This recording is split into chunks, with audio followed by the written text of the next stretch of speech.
اور یہ بھی یاد رکھیے، ہم واقعہ کرب و بلا تجدید غم کے لیے نہیں کرتے۔ اگر کوئی شاید یہ سمجھے کہ ہم غم زندہ کر رہے ہیں، ایسا نہیں ہے۔ بات یہ ہے کہ کربلا کی داستان اتنی غمگین ہے، جن کتابوں پہ لکھا ہے وہ کتابیں آج تک رو رہی ہیں، وہ الفاظ خون کے آنسو رو رہے ہیں، وہ موسم رو رہے ہیں، وہ گلیاں رو رہی ہیں۔ کرب و بلا کا واقعہ اتنا شدید ہے، رونا محبت میں یا ان کی عظمت اور شان کو دیکھ کر یہ ایک الگ عمل ہے، پیٹنا ماتم کرنا یہ اگلی سٹوری ہے جو ہم سنی نہیں کرتے، جو ہم سنی۔ میں گستاخان اہل بیت و گستاخان صحابہ کو، بالخصوص گستاخان اہل بیت کو، کہ جب وہ گستاخی اہل بیت کریں تو ان کو وہ جواب دوں جو حضرت حسین کے بیٹے امام زین العابدین نے دیا۔ ہم نے ان سے جواب دینا سیکھا ہے، ذرا سنیے گا۔ ہائے ہائے، کرب و بلا سے واپسی پر جب یہ حسینی قافلہ، لٹا پھٹا قافلہ، حضرت سید سجاد، حضرت امام زین العابدین رضی اللہ تبارک و تعالی عنہ آپ کی قیادت میں دمشق کے ایک بازار میں پہنچا تو ایک شخص کہنے لگا وہ میرا گھر ہے اوپر، ان کو اوپر والی جگہ پہ رکھنا ہے، بالا خانہ ہے وہاں رکھنا ہے۔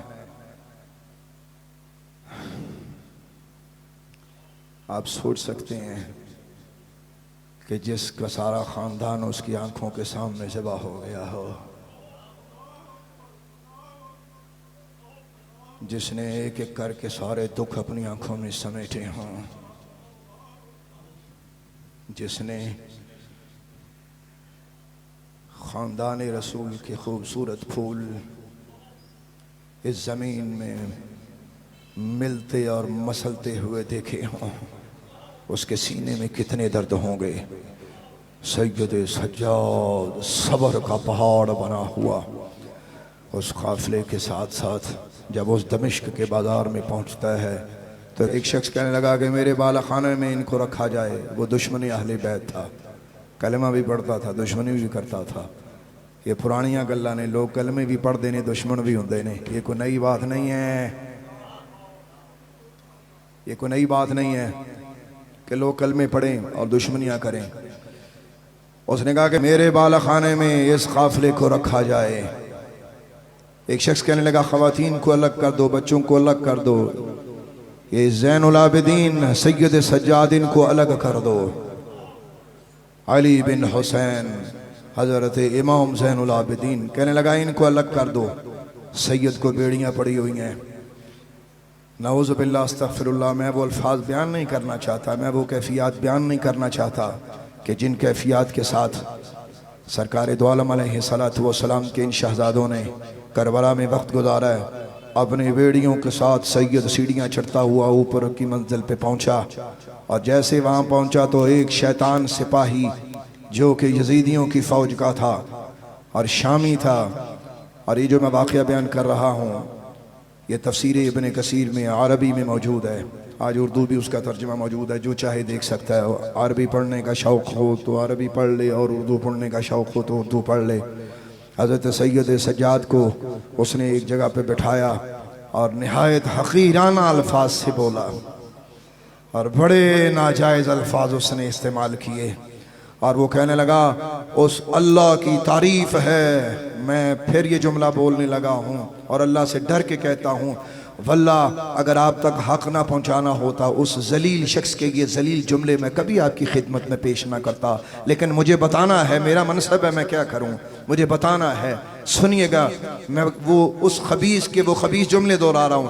کہنے لگا اللہ کا شکر ہے کہ جس اللہ نے تم لوگوں کو قتل کیا، استغفر اللہ، اللہ کا شکر۔ اب اس کے جملے سنیے گا، کہتا اللہ کا شکر ہے جس نے تم لوگوں کو قتل کیا، جس نے تمہارا ناس کیا اور جس نے تمہارے فتنے کا قلع کما کر دیا۔ سید کی نگاہیں نیچی تھیں، امام زین العابدین نے آنکھیں اٹھا کے دیکھا اور شیر کا بیٹا شیر ہے، اتنی دکھ سہنے کے باوجود بڑی دلیری سے کہنے لگا۔ آپ نے فرمایا اب سوچئے گا کہ کسی کے باپ کے بارے میں، کسی کے خاندان کے بارے میں اس قسم کے الفاظ بولے جائیں تو اس کا انداز کیا ہوگا۔ اور پھر وہ لوگ کہ جو خود خاندان نبوت تھے، یعنی کہ جن پہ آیات ربانی اترا کرتی تھیں، جن کی عظمت و شان میں عربی کتنا ہی فاصلہ ہوا تھا سرکار دو عالم کو دنیا سے پردہ کیے ہوئے، تو ان سے کوئی یہ بات کر رہا تھا تو ان کو کتنا برا محسوس ہوتا ہوگا، اس کو محسوس کیجئے گا۔ حضرت امام زین العابدین نے اپنی نگاہیں بلند کیں، اس جملے کو بیان کرنے کے لیے بھی حوصلہ چاہیے۔ آپ نے فرمایا، اب آپ سوچ رہے ہوں گے کہ پتہ نہیں زین العابدین سرکار نے کتنی غصے سے جواب دیا ہوگا۔ نہیں نہیں، آج ہم بھی ان دشمنان اہل بیت و دشمنان صحابہ کو وہ جواب دیں گے جو علی مرتضیٰ کے اس شہزادے نے دیا ہے، جو حسین پاک کے اس شہزادے نے دیا ہے، وہ جواب دیں گے۔ حضرت امام زین العابدین نے اپنی نظریں اٹھا کے اپنی بیڑیاں سنبھال کے سید بولا۔ آپ نے فرمایا اقرأت القرآن، اور تو نے قرآن پڑھا ہے؟ یہ بہت بڑی بات ہے، جس جملوں پہ آپ سبحان اللہ ماشاءاللہ تڑپتے ہیں ان سب جملوں سے یہ بڑا جملہ ہے، کاش آپ کو اس کے وزن کا پتہ ہوتا۔ اس کا مطلب ہے جب بھی کوئی دشمن بات کرے، اگر اللہ نے آپ کو علم و حلم دیا ہے تو آپ کتاب اللہ و کتاب رسول سے گفتگو کریں، کہ یہی بڑوں کا انداز ہے۔ اور ذرا سماعت فرمائیے کہ حضرت امام زین العابدین سرکار نے فرمایا اقرأت القرآن، فرمایا تو نے قرآن پڑھا ہے؟ کہنے لگا نعم، ہاں میں نے پڑھا ہے۔ آپ نے فرمایا کیا تو نے وہ سورت بھی پڑھی ہے جو حامیم سے شروع ہوتی ہے؟ وہ بھی تو نے پڑھی ہے؟ اس سورت کو بھی تو نے مطالعہ کیا ہے؟ کہنے لگا کمال ہے، جب میں نے پورا قرآن پڑھا تو اس سورت کو کیوں نہیں پڑھا؟ فرمایا اچھا اگر وہ سورت تم نے پڑھی ہے تو پھر کیا تم نے اس میں یہ آیت نہیں پڑھی کہ اللہ فرماتا ہے قُلْ لَا أَسْأَلُكُمْ عَلَيْهِ أَجْرًا إِلَّا الْمَوَدَّةَ فِي الْقُرْبَى وَمَنْ يَقْتَرِفْ حَسَنَةً نَزِدْ لَهُ فِيهَا حُسْنًا إِنَّ اللَّهَ غَفُورٌ شَكُورٌ، کہ اللہ تعالیٰ اپنے حبیب کو فرماتا ہے وہ حبیب جو میرے نانا ہیں، جو میرے جد امجد ہیں اور تیرے آقا اور مولا ہیں، ان کو اللہ نے فرمایا میرے حبیب آپ فرما دیجئے، اپنی امت کو فرما دیجئے کہ او میرے امتیو، میں محمد عربی تمہیں دین دے چکا، تمہیں اسلام دے چکا، تمہیں رحمان اور رضوان عطا کر چکا، تمہیں اللہ سے ملا چکا، میں تم سے اس کا کچھ بدلہ نہیں مانگتا الا المودۃ فی القربى، مگر اپنے قریبیوں کی محبت مانگتا ہوں۔ کہنے لگا اچھا تو جن قریبیوں کا ذکر کیا گیا ہے وہ آپ ہیں؟ یعنی اس نے تنزیہ انداز میں پوچھا۔ آپ نے اس کی طرف دیکھ کر مسکرا کے فرمایا ماننے والو آج نہ مانو گے، کل دربار رب میں تو ماننا پڑے گا، کل اللہ کے دربار میں ماننا پڑے گا۔ فرمایا ہم وہی ہیں کہ جن کا ذکر اللہ نے قرآن میں بیان فرمایا ہے۔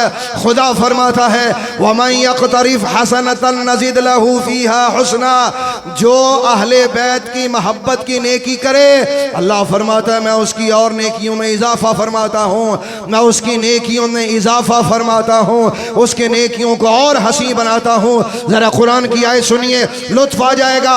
لوگوں سنو ذرا، آج لوگ کہتے ہیں میری خطائیں معاف ہو جائیں، میرے گناہ معاف ہو جائیں۔ اللہ تعالیٰ فرماتا ہے میرے نبی کی اولاد سے محبت تو رکھ اور اس محبت پہ استقامت رکھنا اور دھوکہ نہ دینا۔ اللہ تبارک و تعالیٰ ارشاد فرماتا ہے، مالک الملک فرماتا ہے ان اللہ غفور، اللہ فرماتا ہے اہل بیت سے محبت کرنے والوں میں اللہ ہو کر پہلا تحفہ تمہیں یہ دوں گا، تمہاری خطائیں معاف فرما دوں گا۔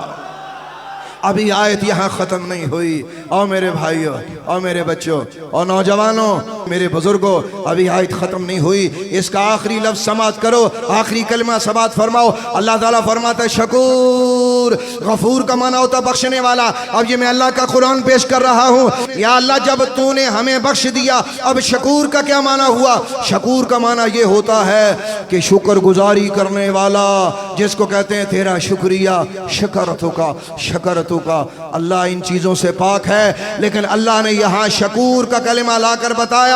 اور میرے حبیب کی اولاد سے محبت کرنے والوں، کوئی شخص تمہاری قدر کرے نہ کرے، ان اللہ غفور، اللہ بخشنے والا ہے۔ اس کے بعد فرمایا شکور، کوئی قدر کرے نہ کرے میں اللہ ہو کر تمہاری قدر کر رہا ہوں۔